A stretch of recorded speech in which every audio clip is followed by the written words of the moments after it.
Our scripture for today, which is found also in your bulletin today, is taken from the New Testament, the second letter to the Corinthians, chapter 12, verse 1 to 10. Actually, did you know that this is actually not the second Corinthians, but the third Corinthians?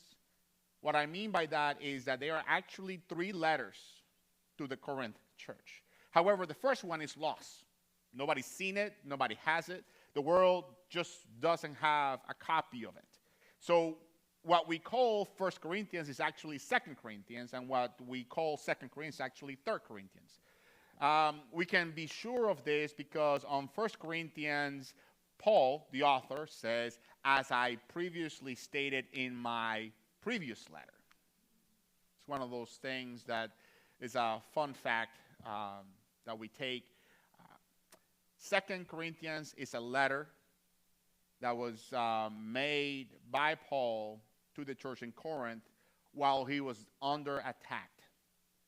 Paul's ministry is in danger in the church of Corinth. So he writes this letter to defend his authority and his motives. It's a letter that affirms Paul as an apostle of Christ, even though he never had physical contact with Jesus according to the scriptures. So that is where you are being dropped in today. This is towards the end of the letter. So these are his final remarks against the naysayers. How many of us have naysayers, right? I think all of us have one way or the other. God, through Paul, is affirming us as we find value in our commitment to serve others. So let us pay attention to 2 Corinthians chapter 12, beginning of verse 1. This boasting will do no good, but I must go on. I will reluctantly tell about my visions and revelations from the Lord. I was caught up to the third heaven 14 years ago. This is him describing his conversion as he was going to Damascus. Whether I was in my body or out of my body, I don't know. Only God knows. Yes, only God knows whether I was in my body or outside of my body. But I do know that I was caught up to paradise and heard things so astounding that they cannot be expressed in words, things no human is allowed to tell. That experience is worth boasting about. But I'm not going to do it. I will boast only about my weaknesses. If I wanted to boast, I would be no fool in doing so because I would be telling the truth. But I won't do it. Because I don't want anyone to give me credit beyond what they can see in my life or hear in my message. Even though I have received such wonderful revelations from God, so to keep me from becoming proud, I was given a thorn in my flesh. A messenger from Satan to torment me and keep me from becoming proud. 3 different times I begged the Lord to take it away. Each time he said, my grace is all you need. My power works best in weakness. So now I am glad to boast about my weaknesses, so that the power of Christ can work through me. That's why I take pleasure in my weaknesses and in the insults and hardships and persecutions and troubles that I suffer for Christ. For when I am weak, then I am strong. My friends, this is the word inspired by God for us, the people of God. Thanks be to God. Who Moved My Cheese is a book, it's a leadership book that was written about 25 years ago. It tells you about the value of embracing change and growth. Today, I want to talk to you about the idea that danger is very real. However, fear is a choice.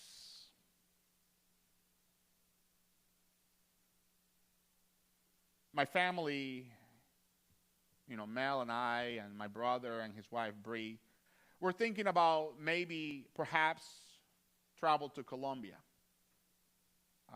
They have never met Nico in person. They have only seen pictures and videos and FaceTime and, but they have really never being in the presence of Nico. And you know that Nico and Dante cannot easily be captured by video. You have to experience the loudness. However, much of my family says, Mario, but Colombia is so dangerous now.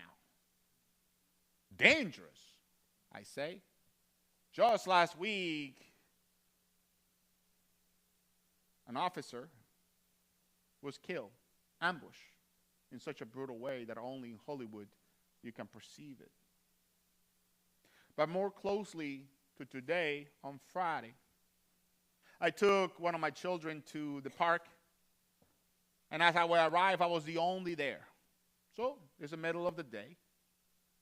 And then I see a girl comes out of the woods, 18, 20 years old. And she goes into the bathroom of the park. And I thought, that's interesting. Where'd she come from? Then I see a truck pull over. And the man goes out of his truck and goes into the bathroom. 15 minutes. Don't think much of it until I see another truck arriving when the first one is leaving. That's strange. That girl's still there. You know, this is one of the signs of human trafficking, right? I said, wait a minute. What's going on here? I started paying attention.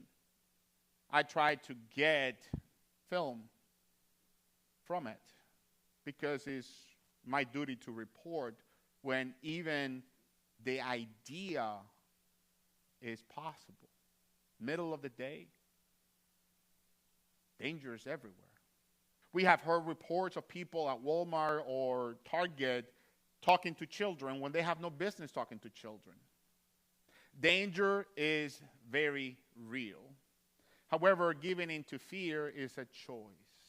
For God has not given us a spirit of fear, but of power, love, and sound mind.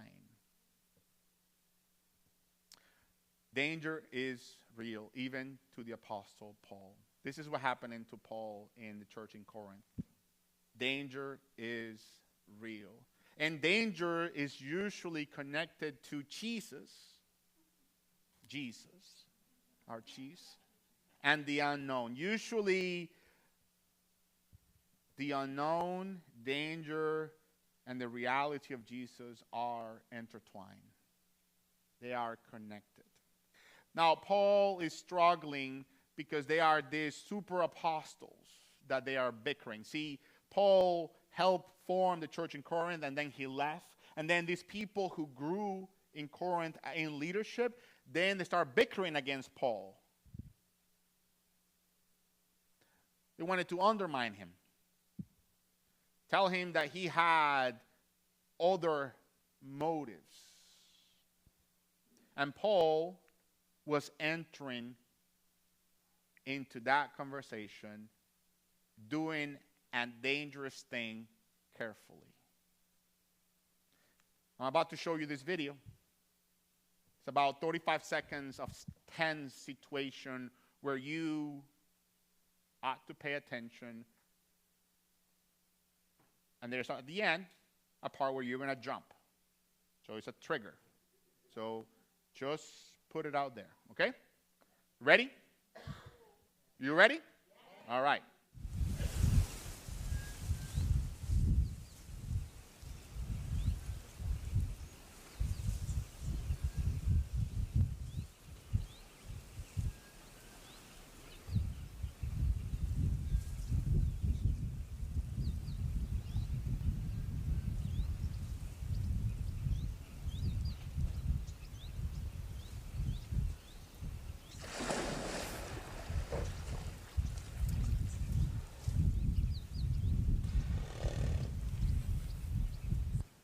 I would like to invite you to replay that 35 seconds in your mind.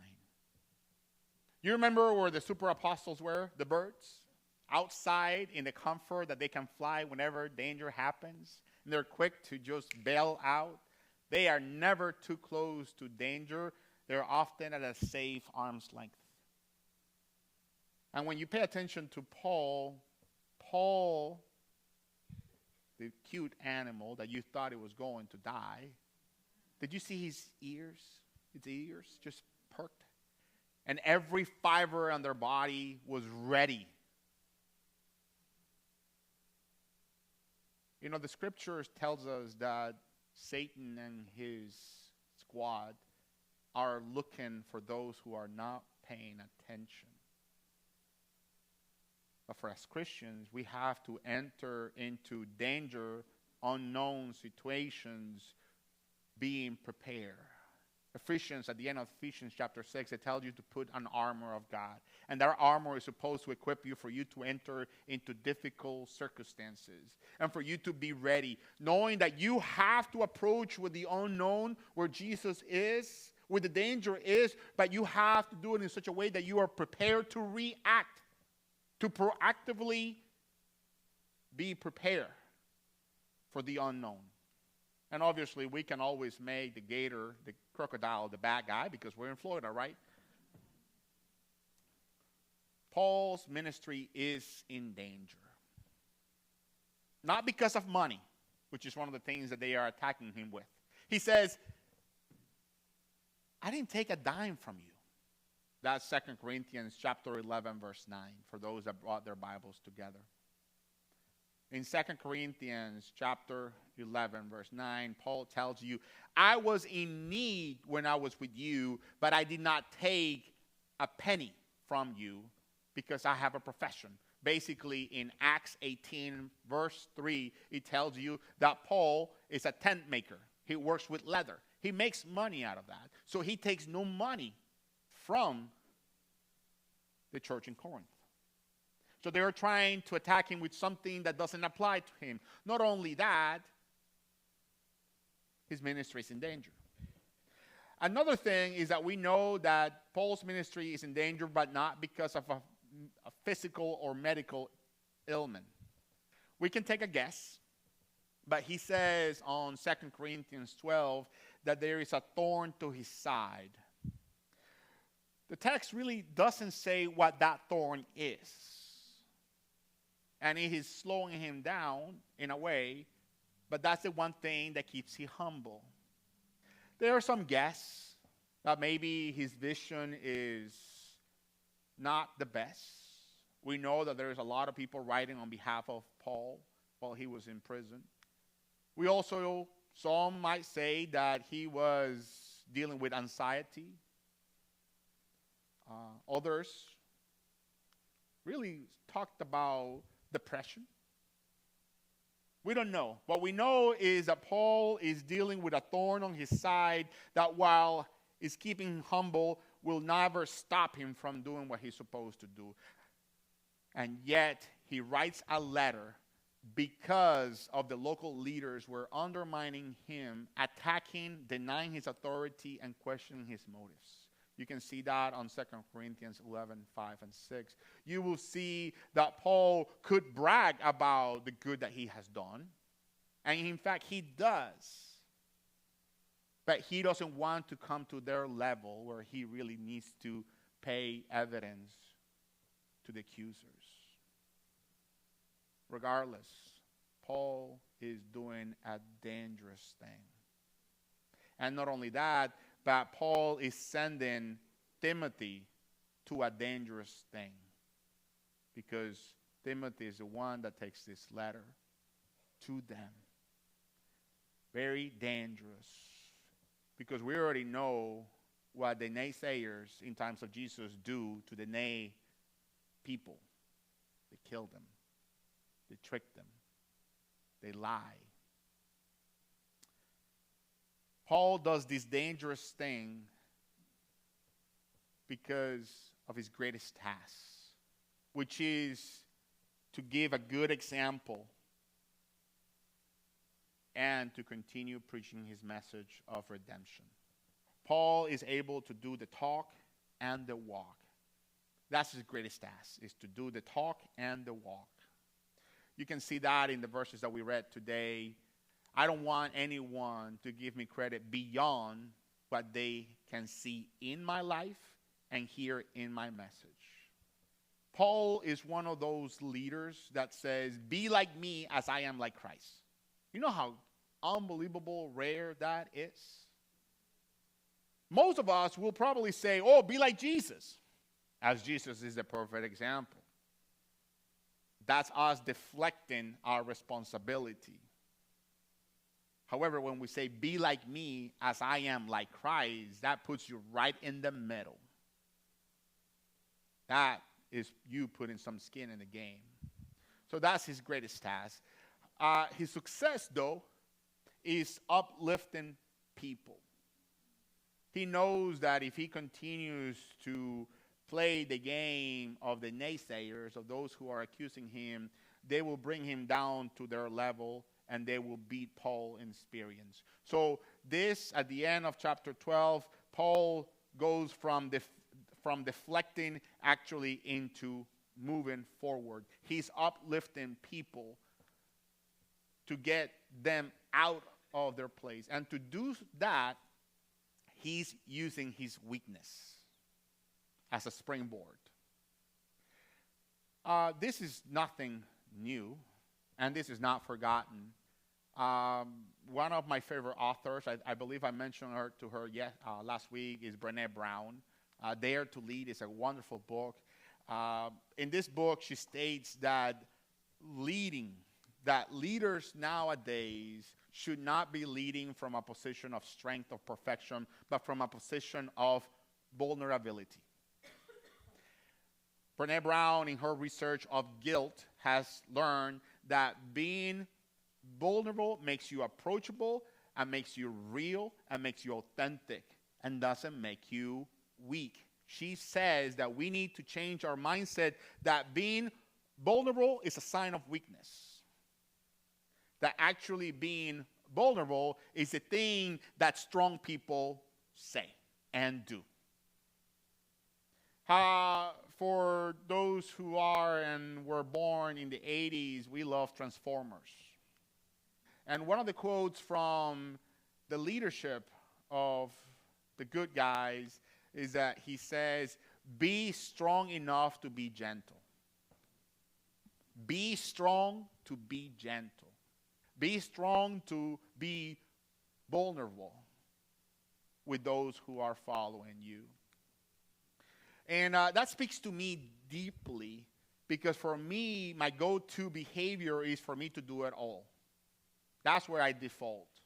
I am a Martha in essence. If you are not related or informed with the story, this stained glass window right here talks to you about the behavior of Martha and Mary when they were with Jesus. Martha's in the kitchen preparing what she's preparing. Mary is at the feet of Jesus. Martha complains, Jesus, tell Mary to help me. And Jesus says, wait. Mary's actually doing the right thing, Martha. What? And from my mother, she was preaching this probably 25 years ago. She said something that really stuck in my mind to this day that says, Martha only got in trouble because she was speaking against Mary. If Martha would have done her job and Mary would have done her job, we would not have that story. But because Martha decided to complain against Mary, that's when Jesus inserted that Mary was doing the better thing. Not that Martha wasn't doing right, but that Mary was doing the better thing. I, as a person, as a human being, I like to do things. In fact, I don't even like telling people to do things. My mother, on the other hand, she loves telling people what to do. She has a job. She has a business that she is the administrator of, and she has 70, 80 employees, and she loves telling people what to do. And that's great for the position that she has with that many people. The problem with that personality is that my mom thinks that she's the boss everywhere she goes.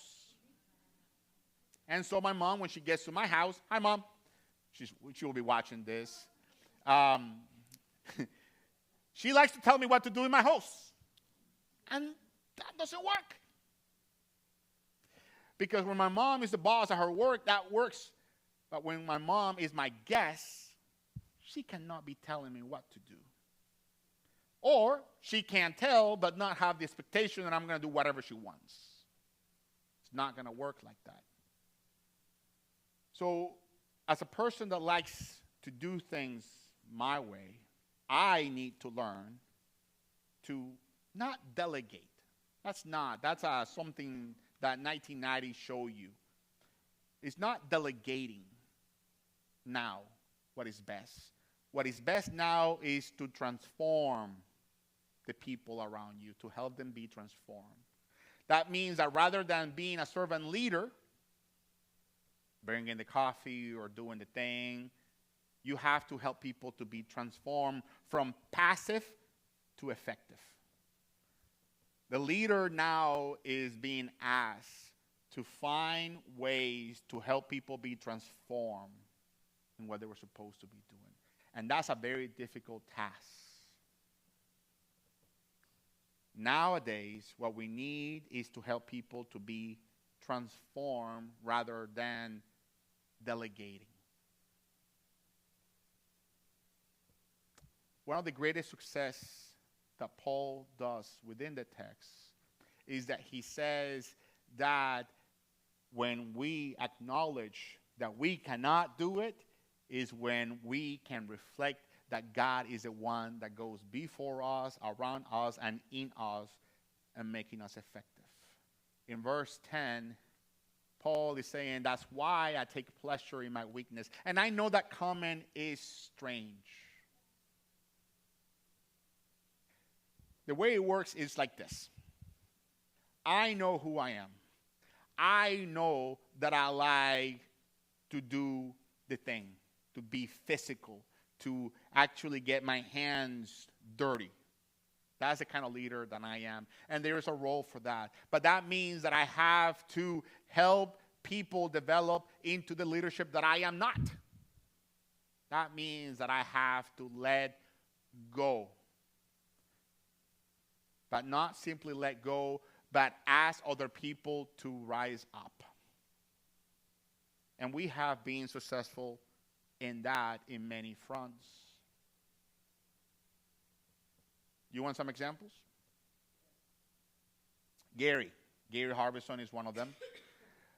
Gary, you wave your hand? Come on, wave it. There you go. So that's Gary. Gary is chair of property. I like to do property. I like meeting the person and all that. I know that I cannot really do it because my leadership is in other ways, or is needed in other ways. So I need to enable Gary to make whatever decisions needs to happen, and I need to walk away. That's not delegating, but that's asking Gary to be transformed into the person. And they have been so successful that property has helped us to catch up with many things. Jennifer is part of that as well. It's great for me to do Bible studies. It is absolutely great. I love teaching Bible studies. I love telling you how much I know. But the best thing is for me to be available to encourage Jennifer and Robbie and Sue and Barbie and Dalton and Ruth and Craig to do the thing. That's what needs to happen. You want more examples? Well, take the Ross family. They're over here in this corner over here. In the middle of July, we have Let's Get Physical. In many ways, it's a vital program in our community. I was not even here that day, and it was successful. Why? Because I needed to give the authority to be transformational to the people doing the thing. I love Vacation Bible School. Guess what? By the things of life, I wasn't here. And guess what? It was successful. I need to be doing that more, where I need to remove myself and equip in what I can for the things to happen. Because the point of leadership is not for me to do it, but for you to do it. So what are the things that you are naturally driven to do? I can help you to get resources, to get trained, to get the knowledge and the know-how. But you, all of you, have to lead.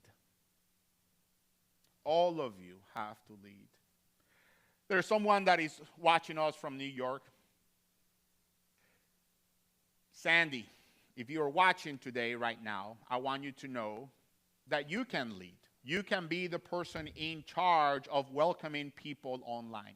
I can give you the links, and you can have conversations. You can gather prayers. You can do all of these things, because that needs to be my role, is to equip you, to give you so much of what I have here for you to do. There is a book by Irvin and Ross that they say that the work of the leader is to work themselves out of a job so that you can do other things, like pastoral care.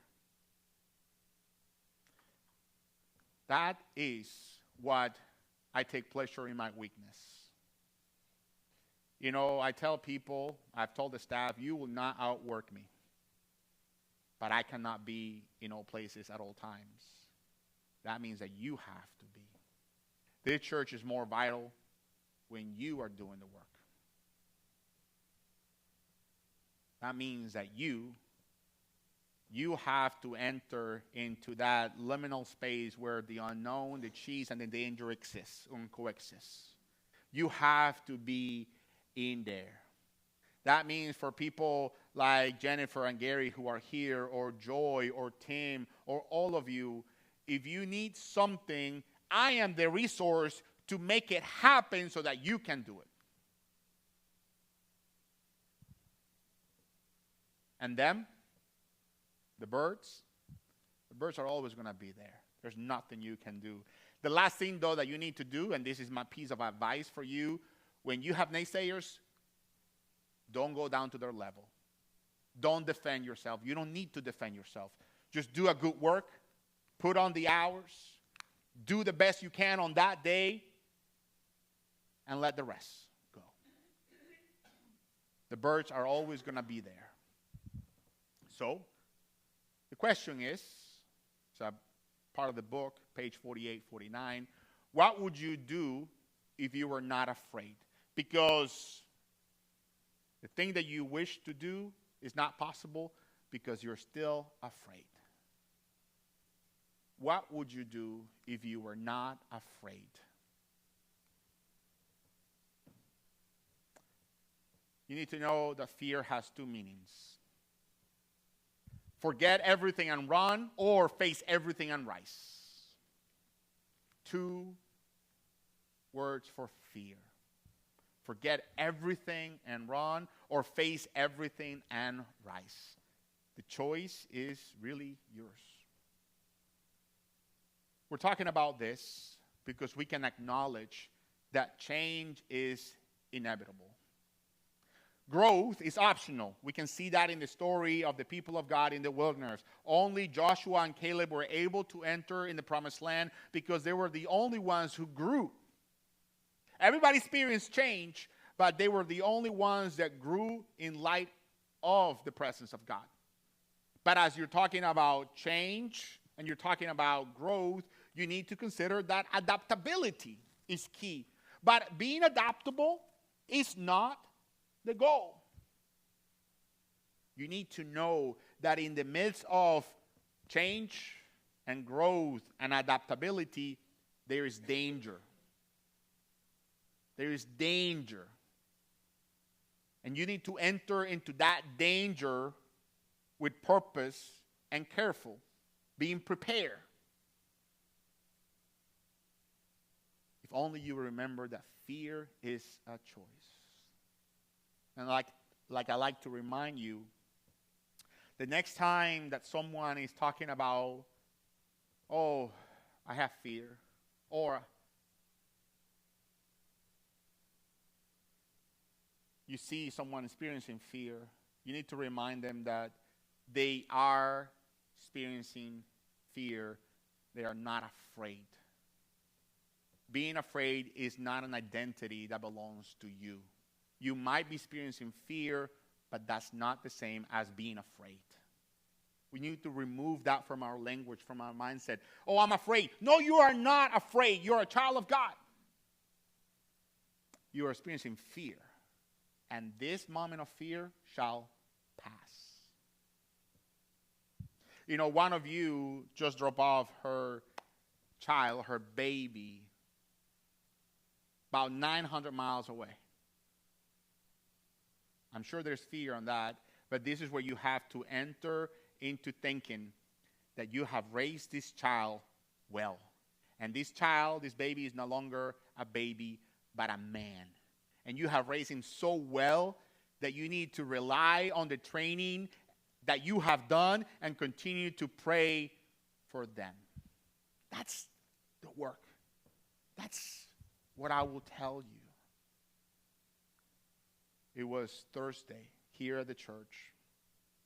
A new mom was dropping off her baby, 4-year-old, into the Month's Morning Out program. And when she dropped it off, she was old. And then she closed the door and she just broke down. And I was there to say, this is the way that should happen. In 2 hours, you will be able to pick up the baby. And that's fine. But you need to equip people to enter into that liminal space where danger is and the unknown is, because that's where Jesus is bound, my friends. What a joy to be able to share with you this on this day. Amen.